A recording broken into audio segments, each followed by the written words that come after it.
Okay. I'm back. Give me a second. This is a video that I kind of promised somebody to do maybe 2 weeks ago. So I've been remiss in not getting it done. It is going to be essential grammar, English grammar for Latin students. Here you can see the title. Let me hold on. Let me make some quick adjustments. I want to hide all this so I can get more of the screen on there. Okay, I think that's good enough. And all right, so essential grammar for Latin students. Uh, This is going to be two parts. The first part is going to talk about the declension of nouns, or the declension of nouns and pronouns, in which we'll talk about Latin cases. Um, And on the English side, basically you're talking about the roles of nouns and pronouns, and we'll talk about the roles that they can play in an English sentence and then how that translates to Latin. Okay, and then the second and the follow-up video will be about the conjugation of verbs. Okay, we'll talk a little bit about that because in order to explain some of these sentences, we wouldn't have to talk about verbs. But here it's mostly about declension of nouns and pronouns in Latin, and so how we deal with Latin cases, what they are. Okay, so let's first start with English here. In an English sentence, any noun or pronoun is going to have a particular role in that sentence. And here I've listed the roles that they could play in a sentence, and then later I'll give you examples. So the noun, let's just talk about nouns, but this applies to pronouns. The noun could be the subject of the sentence. Okay, so like my name is Carlos, so Carlos has a brother. Carlos is the subject of that sentence. Okay. Um, Carlos is a teacher. So after the verb to be, Carlos subject is the be verb. And then if you have another noun after the be verb, that's what we call the subject complement, sometimes called the nominative complement. But that's what that is. So basically, any noun or pronoun after the be verb is going to be the subject complement. Again, we'll see examples of this in a second. Uh, a noun can be in the possessive, right? So, for example, if I say Carlos's sister is a lawyer, the word Carlos's apostrophe s is in the possessive form. It's like the sister of Carlos. So Carlos of Carlos is in the possessive. Okay, so the noun could be in its possessive form. It can be the direct object. The direct object receives the action of the verb. So Carlos bought a car. Carlos bought a car. I don't know why I'm using my name all the time in the example, but it doesn't matter. Carlos bought a car. A car, the car is the direct object. It's what I bought. So the verb is bought. And what did I buy? A car. Carlos loves Mia. Mia will be the direct object because it's who I love or whom do I love? Mia. She receives the object. She receives the action of the love, direct object. Sorry, this is not OB. This is DO. Just abbreviations. Okay. The object of the preposition. So a preposition is like the word near or with or by. So she lives by the beach. By is the preposition, and the object that belongs to that is beach, by the beach. So beach would be the object of the preposition, right? Okay, so and then the direct address is the person you're talking to. So if I say like Tommy, come here, Tommy is in the direct address role, right? Or mom, I'm hungry. Mom is in the direct address role, right? Okay. And then finally, indirect object. The indirect object is kind of different in English and Latin, but it's the same role, but grammatically, English uh, is kind of different. Anyway, so let me explain. If I just talk like this, it'll be confusing. So I bought a house for you. Let's say I bought a house for you. The for you is the you in the for you construction is in the indirect object. And you can know that if you can throw the you before the direct object, which is the house. I bought what? A house, direct object.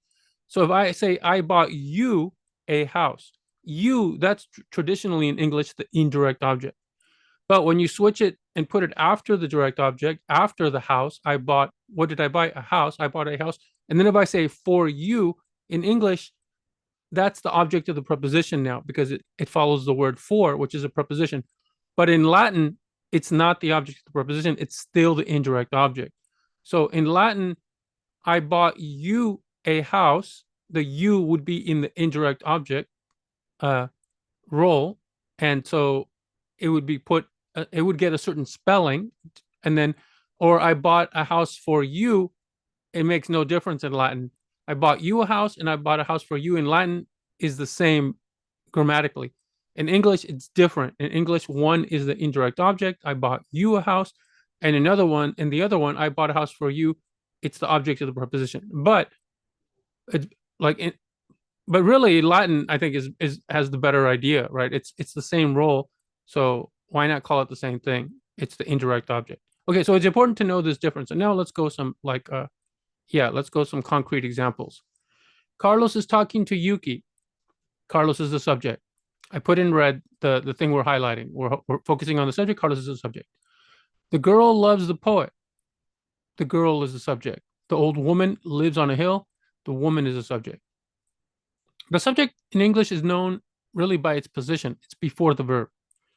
There are exceptions when we talk about inversion, when we put the verb before the subject, but generally, the subject is determined by its position before the verb. Okay, so straightforward.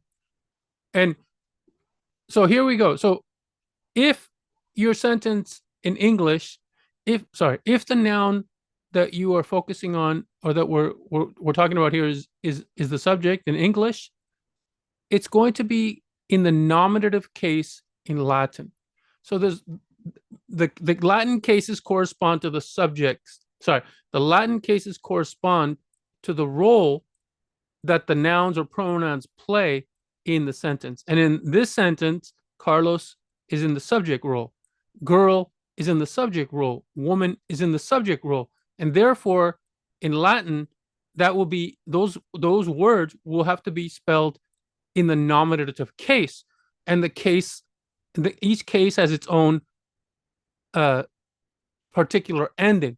Now, sometimes the endings match other cases, but still that ending for that case, depending on that case, right? Okay, so here, the subject gets the nominative case, also gets the nominative case. It's if the noun or pronoun is the subject complement, sometimes called the nominative complement. So here, Tommy is a teacher. After the be verb is a noun, which is teacher. The article a doesn't matter. So this is the teacher would be, the teacher here is the subject complement in English.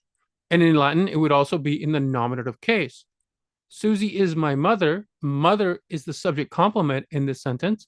So mother would be in the nominative case in Latin. And they are my friends. Friends, would be, friends is the subject complement in the sentence. And so in Latin, when you spell friends, so amicus with a US is singular, amici with an I ending is plural. And so that would be the spelling for friends, amicis, because that's the plural nominative for friends in Latin. Amicus is singular, amici is plural in the nominative case. So that would be the ending. That's how it works. Okay, so let's look at possessives. Lisa's sister is cute. Lisa as apostrophe S is possessive. In Latin, you wouldn't see it as in that form. You would see it as of Lisa, right? The sister of Lisa. They use this kind of like antiquated construction. But so Lisa's in this possessive form in Latin would be in the genitive case. That's the most common thing we're doing with the genitive case is putting the nouns that are in the possessive form or are in the genitive case. So here, the word Lisa would have to be put into the genitive case. Okay. The woman's husband is a poet. So here, woman is in the possessive case. And so In Latin, it would have to be put into the genitive case. Whatever ending corresponds to the genitive case for woman, which is femina, then you would put that into the genitive case, which would be feminae with an AE ending. But we'll talk about that later because it won't make sense if I just spit out the endings. Just understand that the possessive nouns are going to be put into the genitive case in Latin.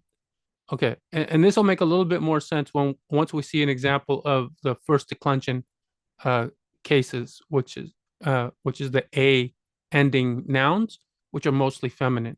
Okay, so here, just understand the role, possessive role that woman's is playing here. Possessive. It's saying it's the woman's husband.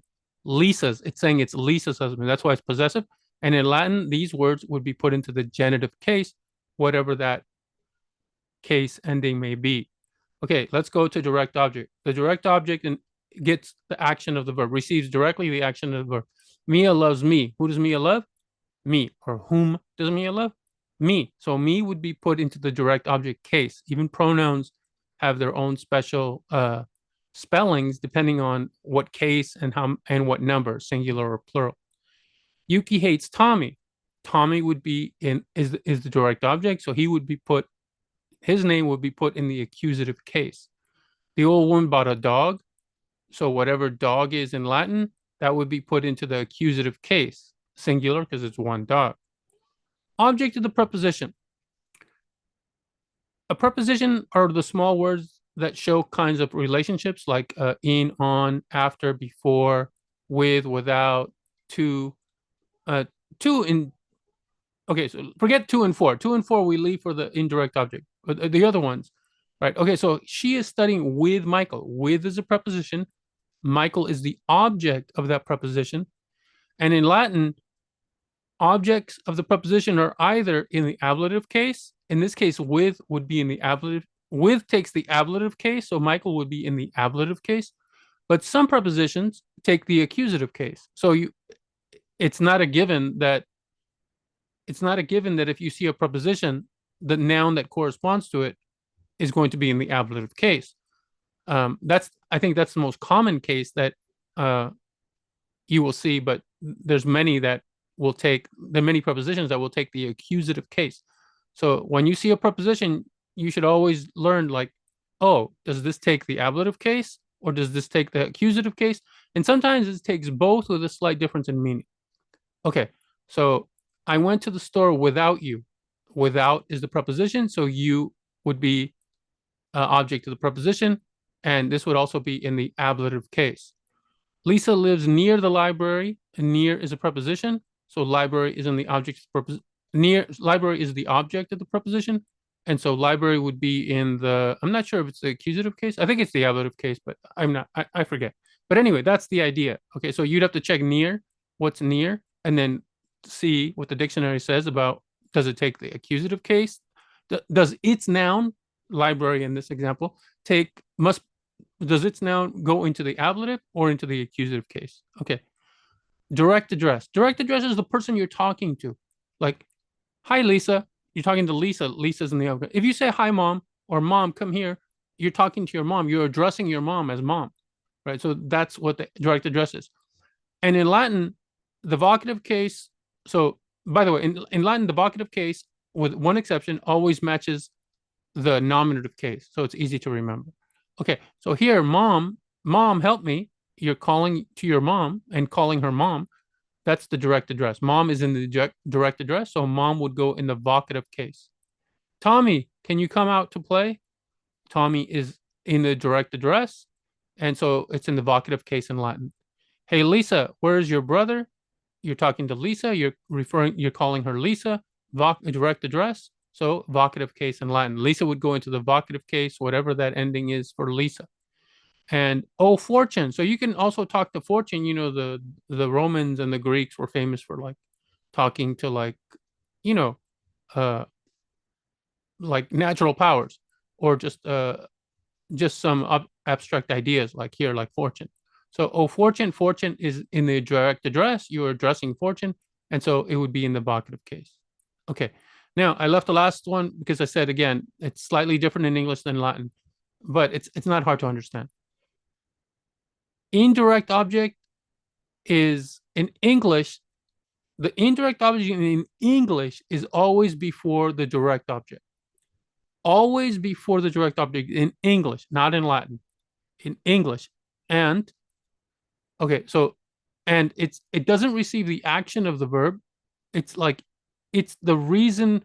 Without this object, there's no reason for the action to happen. So for example, I made this ashtray for you. Actually, let's switch the order. Let's put this first. This is the English version. I'll put it here, and then I'll show you the way we can also understand it in Latin. So here, I made you this ashtray. You is the indirect object. The direct object is this ashtray or the ashtray. What did I make? The ashtray. That receives the action of the make. So that's the direct object. And you is before it, right? It's the indirect object. Without you, there was no reason to make this particular ashtray because it was for you. So if you don't exist, like I'm not making this particular ashtray because I made this for you. Lisa gave me these flowers. Again, she wouldn't have given these flowers uh, because they're meant for me. So if I didn't exist, or I wasn't right, then these particular flowers wouldn't have been picked in a sense. And I baked Tommy these cookies. Tommy is the indirect object. Now, if you're not sure if this is the indirect object, you can always put it after the direct object using to or for.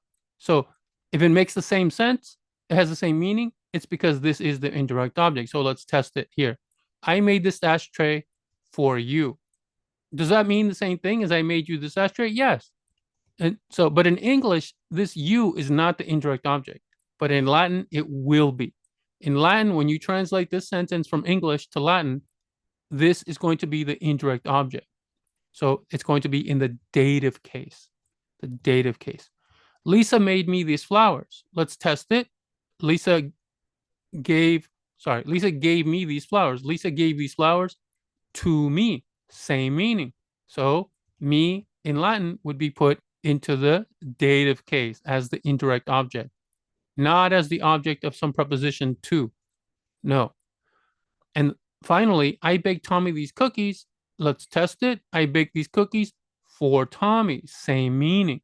So if either the for you or to you has the meaning we want, then it works. Not both of them. You don't have to, both of them won't mean the same thing. So as long as one of them has that same meaning, then you can rest assured that this is the indirect object that we're talking about. Okay, so all 6 of these sentences would be translated in the dative case when it comes to you, me, and Tommy. Okay, so yeah, just know that. But in English, the bottom 3, there's no indirect object. It's the object of the preposition. But in Latin, it will be the indirect object, or more better said, it will be the dative case. Okay, so those are the cases. That's how you have to understand the nouns and pronouns. So when you study Latin, there's a reason why people like for example, like my English grammar was pretty bad, but when I took Latin, you're forced to learn English grammar because without knowing exactly what's happening in the sentence, how are you going to change the nouns and pronouns into the cases that they need to be in, right? And so Latin forces you to understand more of what's going on in the sentence. English is more a positional language, so you don't have to worry about cases. But in Latin, it's a case system, so it's about spelling. It's about different spellings the nouns and pronouns get. Okay. All right. So now let's see some examples in Latin. So these are generally the cases that we talk about in Latin. There's also a locative case, but yeah, we don't need to talk about that, and you won't need that for a long time if you're just starting out Latin. Okay, so the nominative case, we covered it. It covers subjects and subject complements. Now I hope you have some idea what we're talking about.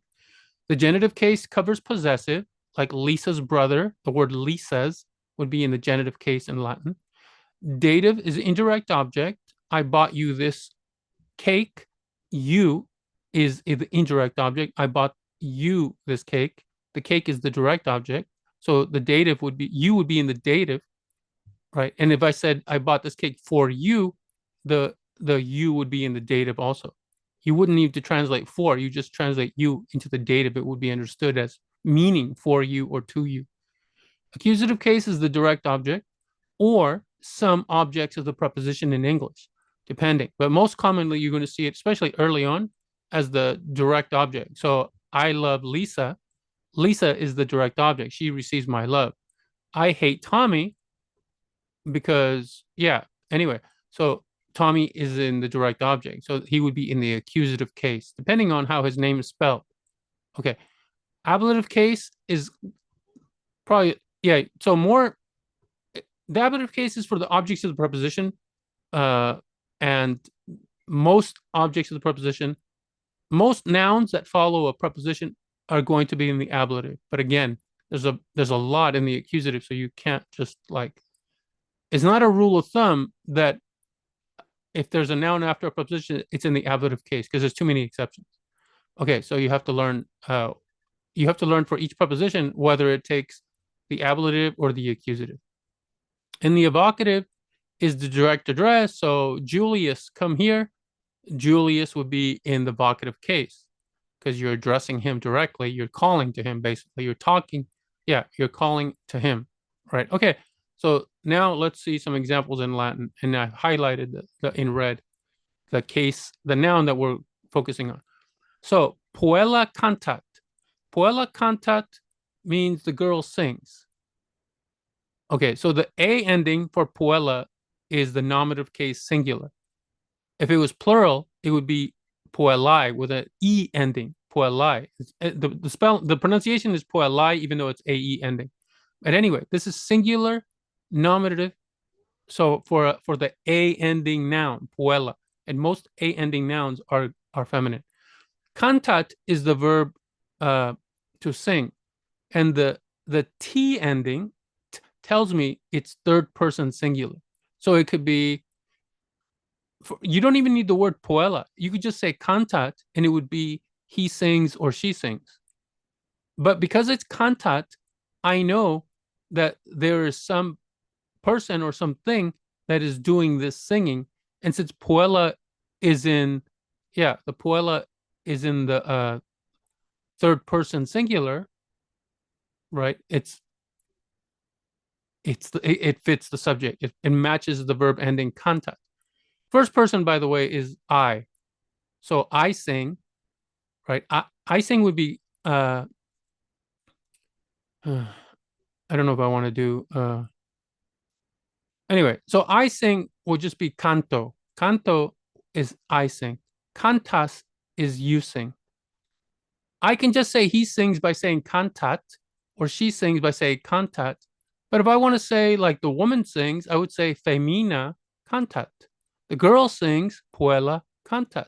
The poet sings poeta cantat, right? So when you see an ending for the verb that is in third person, you should probably check the Latin to see if there's a noun that corresponds to that verb. But that doesn't need to be, right? That doesn't need to be, but often there is. Anyway, let's just stick to what we're doing here. Sorry, I got a little sidetracked. So the nominative case, puella. So you see here on the right, the girl sings because the girl is a subject. But we also said that the subject complement would be in the nominative case. So puer est poeta. The boy is a poet. Poet. After the verb to be, est, which is just is, right? So the poet is, the boy is a poet. Subject complement, nominative case. And you see that the nominative case, and they're both A ending nouns.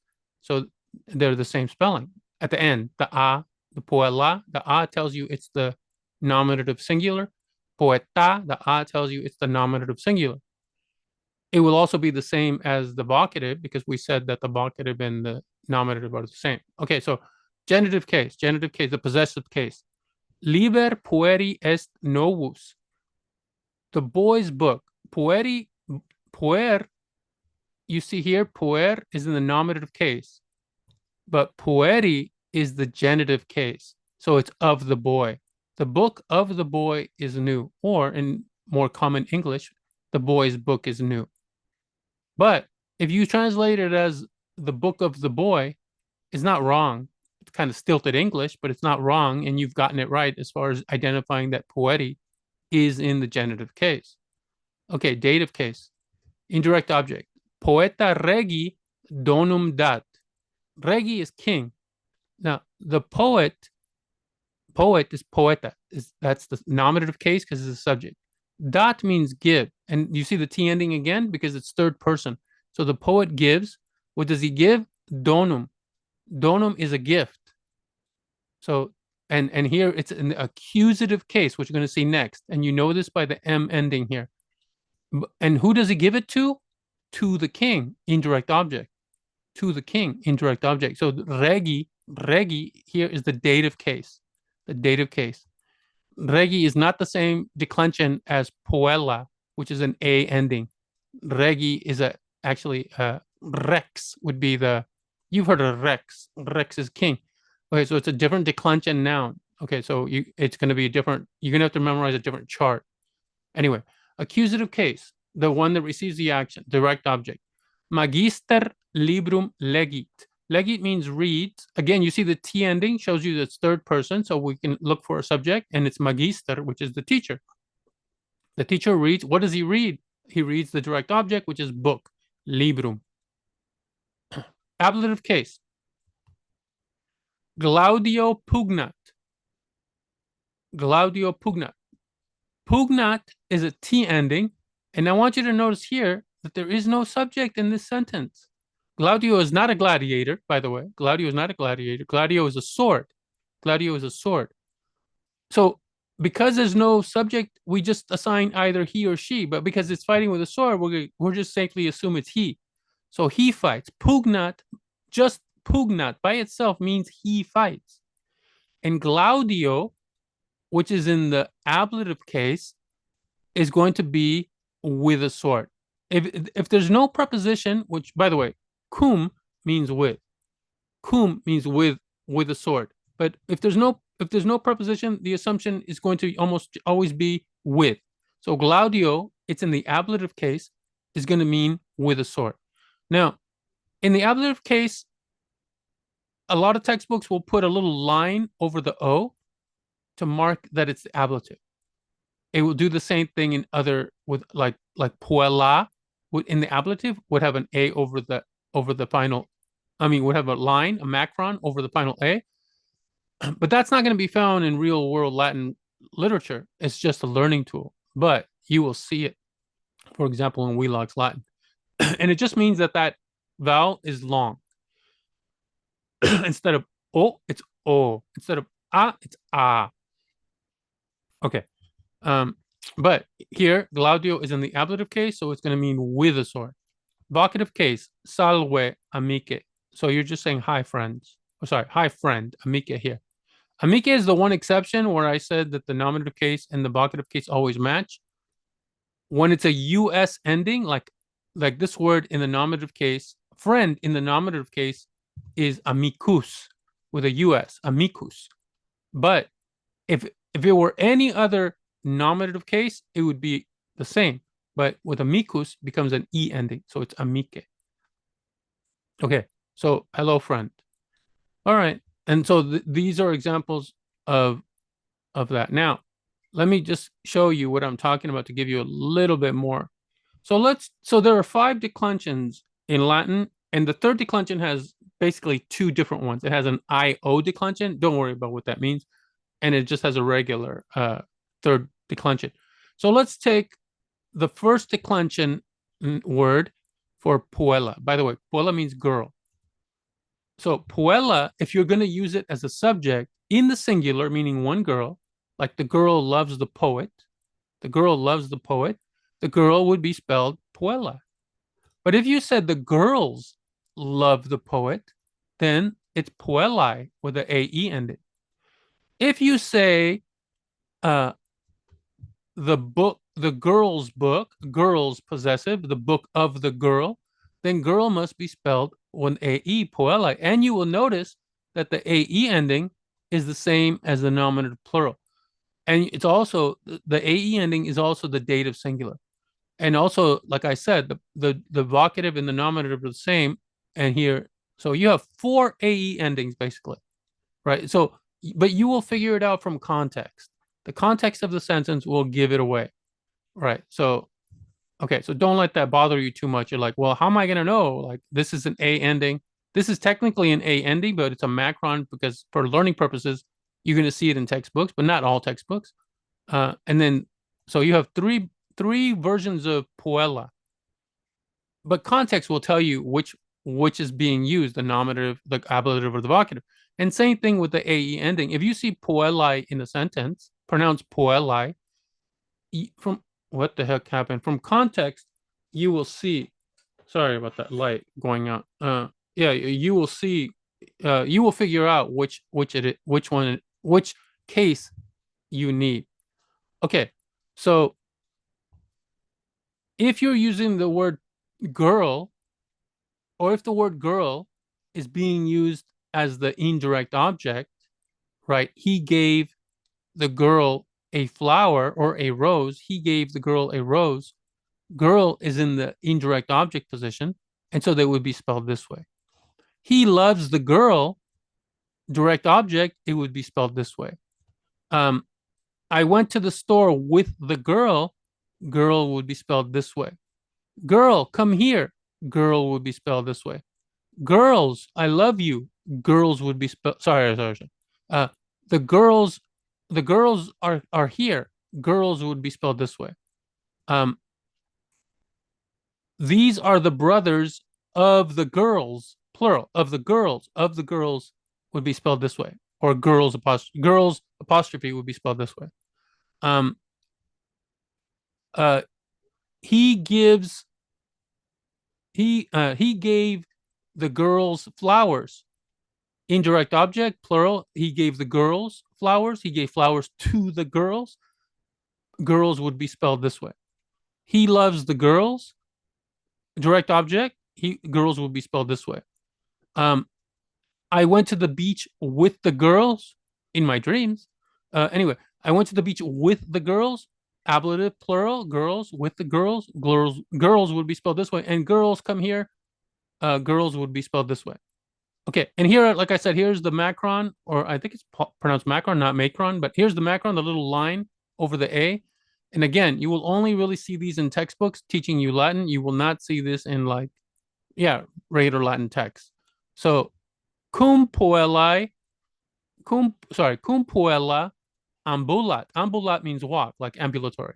And so again, T ending, so it's somebody is doing the walking, right? It's not the girl, because the girl is in the ablative case, and the ablative case is not for the subject. If it was the subject, it would have to be in the nominative case. So if the girl was doing the walking, you would have to see puella. Or if the girls were doing, well, it can't be girls, because this is a third person singular ending verb. This means he or she walks. Now, if you find a he or she in the sentence, that could be the subject that's doing the walking. But there is no he or she here. There is nobody in the nominative singular that could be the object of this verb ambulat. So therefore, we can just assume that this is he or she walks. And that's the translation. He walks. It could be she walks with the girl. Nothing here dictates that it must be he walks with the girl. This could be cum puella ambulat could be translated as she walks with the girl. There's nothing that says this must be he walks with the girl. She walks with the girl. Okay, so this is also a possibility, because the ambulat is right. There's no subject. There's no individual subject for the sentence. For the verb ambulat. So, but we do have cum, which means with, and it takes the ablative. That's why puella is in the ablative. So it means with the girl. Okay, that's it.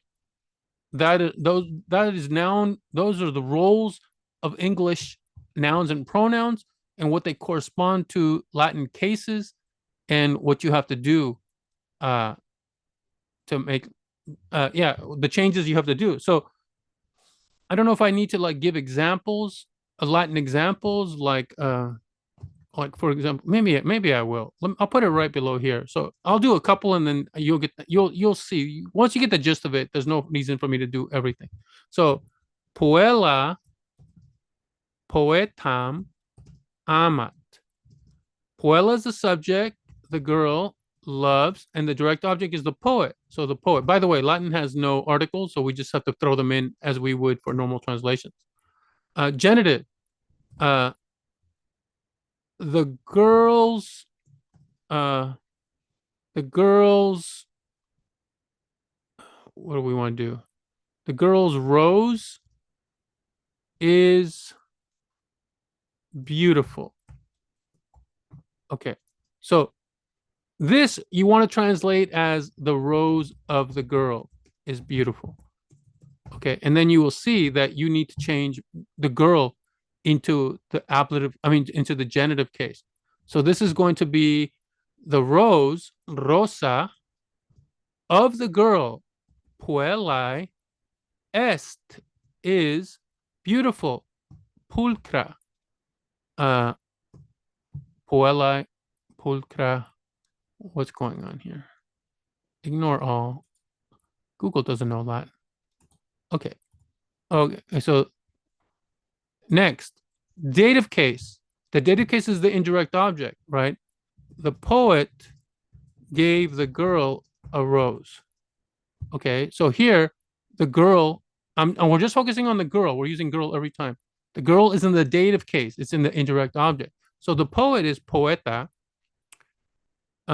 What did he give?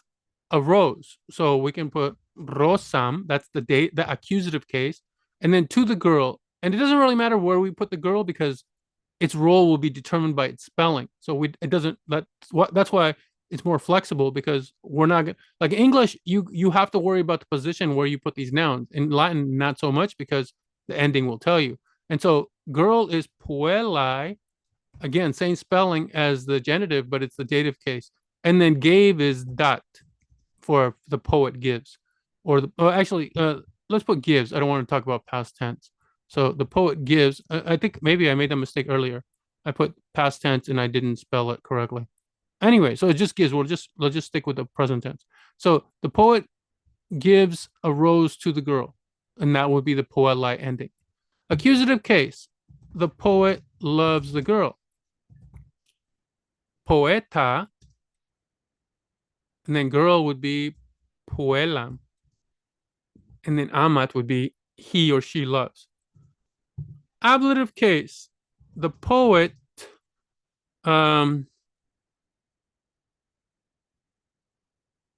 sings with the girl. Poeta, now with the girl, cum puella, with the ablative, with the macron. Let's put the macron just so you guys can make sure we're on the same page here. Copy. Paste. God damn it. Paste. Sorry. Paste without formatting. I don't want it to be in red. Puella, and then cantat is sings. He sings. Poet sings. Okay, and then vocative case, girl. I love you. Puella. Amabo te, which I think T has a yeah. Amabo te also means thank you, but I think here it also means amo, I love te. Amote, I think that's correct. Okay, so amote, I love you. Okay, so these are examples of how. We'll just put it in black. Poeta, puella vocative case, puella ablative case, puella accusative case, puella dative case, puella genitive case, all singular by the way, and then puella. Oh, what I started with Latin on this side, and then I switched to English first. Puella. Yeah. So let's put it first so we can all match here. Okay, that's it. And then obviously the plural would be the similar thing. You just change the endings. Okay, so that is the roles of nouns and pronouns in English and how they translate to Latin cases. And then the next video, I will explain how the conjugation of verbs works and how you have to change the endings of the verbs to match the subject that is performing that action, and also the tense that it's in, because it's all going to be packed into the verb. All right, that's it. I hope this was helpful, and yeah, leave your comments, ask your questions, and I'll see you guys soon. I hope. Share, and see ya.